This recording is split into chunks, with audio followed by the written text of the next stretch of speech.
Bueno, y de un tema tan importante como el que acabamos de tratar, vamos a saludar a alguien que, a ver, yo tengo en mucho cariño a esta persona. Es periodista, compañera de informativos de RPA desde hace 14 años y vamos a ver, tiene quizás el mismo sentir por la radio que tengo yo, ¿no? Porque nos lo inculcó esas abuelas que ponían el transistor hasta, bueno, constantemente para hacer la comida, para hacer la colada. Incluso yo, en mi época, porque ella es mucho más joven que yo, que conste, escuchaba radionovelas. Yo también. Sí, tú también. Te lo juro, tengo ese recuerdo de pequeño con mi tía y mi madre escuchando radionovelas mientras cocinaban. Fíjate, planchaban, lo hacían todo. Pero además, esta persona de la que os estoy hablando, pues cose. Es muy inquieta, entonces cose a máquina. Pero hasta el punto de coser a máquina que hace o que vive a través de, en muchas ocasiones, esos objetos que se encuentran, rastrillos, esa forma de coser de los años 80, 70, 60, le encanta todo lo vintage. Pero eso le ha servido para llegar a hacer maravillas a través de su voz en podcast. Los primeros de los que tenemos y sabemos son historias de la guerra civil, ¿no? De cómo ha sido las olas del 37. Pero yo creo que mejor que nos cuente ella. Patricia Martínez, buenos días. Tardes ya, no sé. Muy buenas tardes, Mónica, ¿qué tal? ¿Has comido? No he comido todavía, ¿no? Estaba esperando vuestra llamada. Bueno, pues entonces son buenos días todavía. Patricia. Bueno. Yo es que a partir del mediodía para mí son buenas tardes ya. O sea, a partir de las 12. Sí, para mí una vez que se pasa el mediodía, eso es una cuestión también de los boletines de radio, de que decir buenas tardes. Ay, amiga, pues no me fijé. Pues tengo que fijarme. Madre, no. A la próxima. A la próxima me fijo.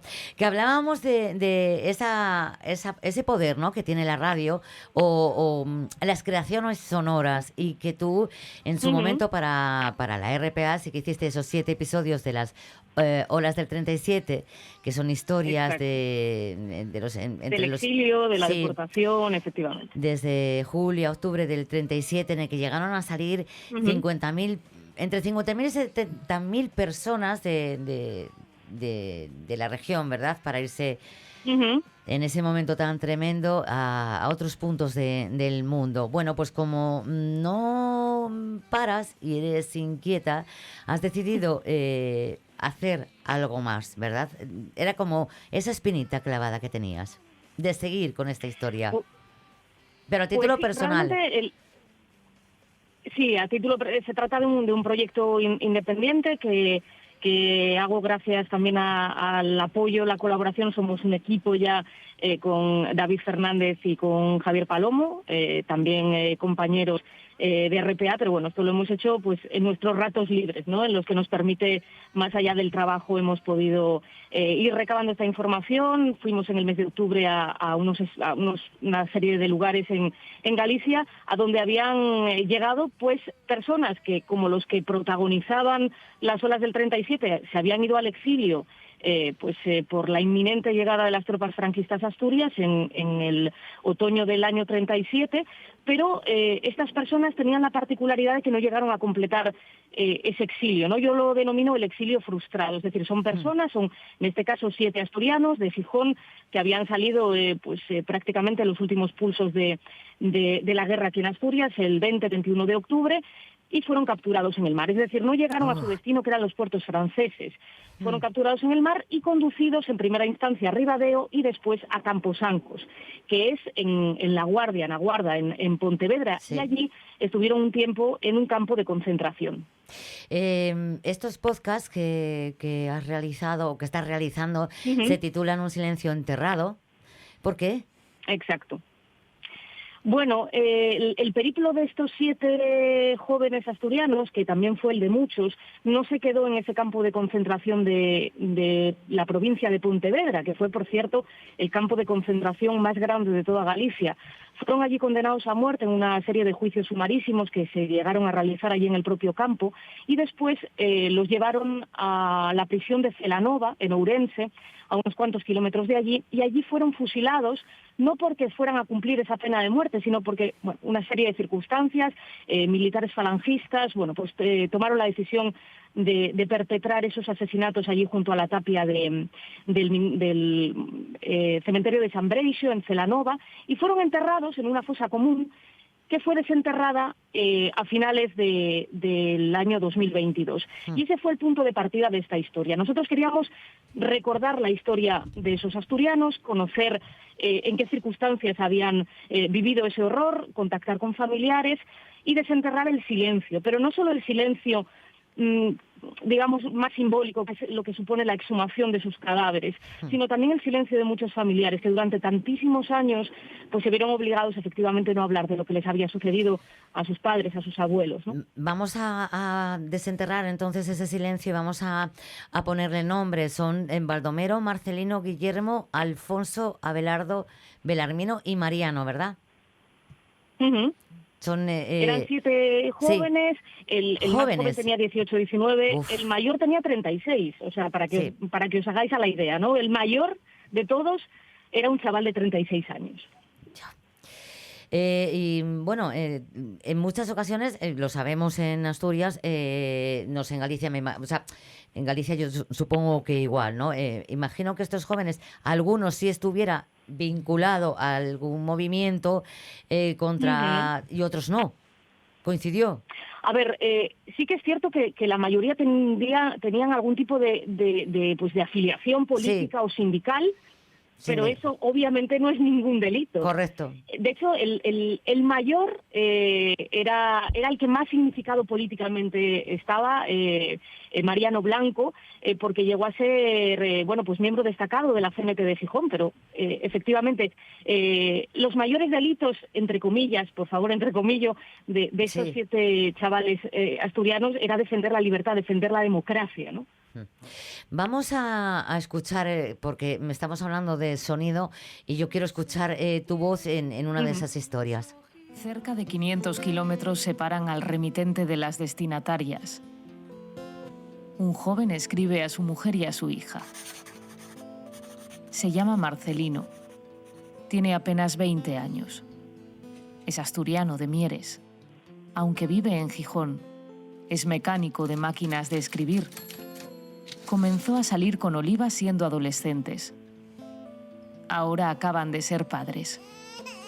Josefa, Josefina, Pepita. Así se llama la niña.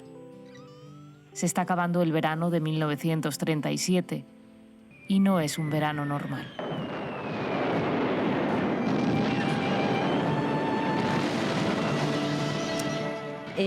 Hace un momento pues me daba cuenta de esas hablábamos de tu abuela, hablaba yo de la mía, José Luis de la suya, y de esa radio, ¿no? De esa radio que se hacía antes con esos sonidos, porque era lo único que nos podía hacer ver, ¿no? Lo que estaba pasando al otro lado de ese transistor.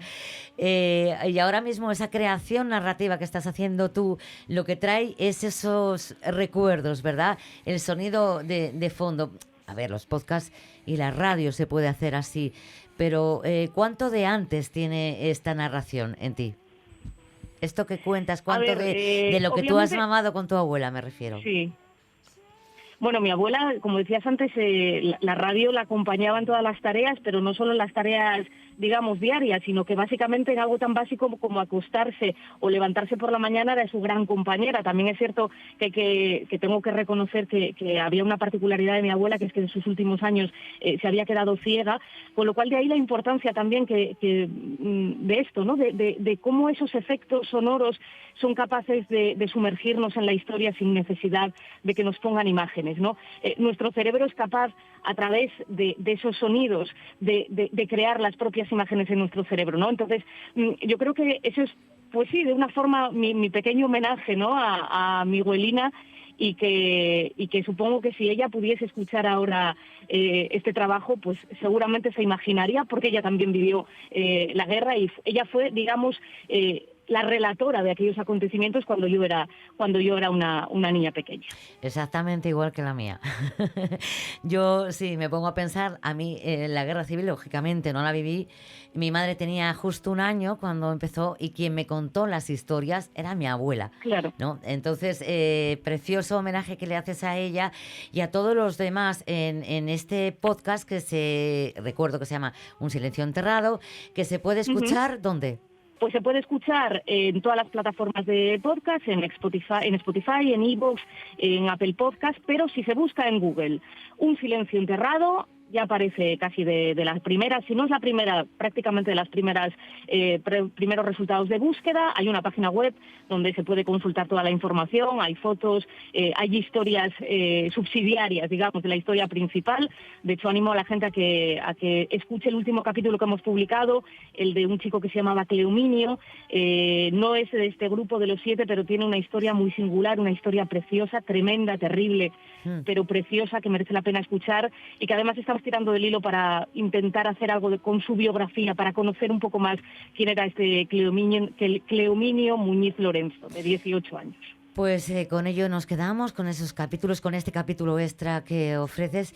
Y Patricia, que sea un éxito y que nos lo cuentes aquí en la Radio Es Mía. Muchísimas gracias, Mónica, y un abrazo muy grande. Un beso fuerte, chao. Oh, Pepita, mi tierna infante, que tras verte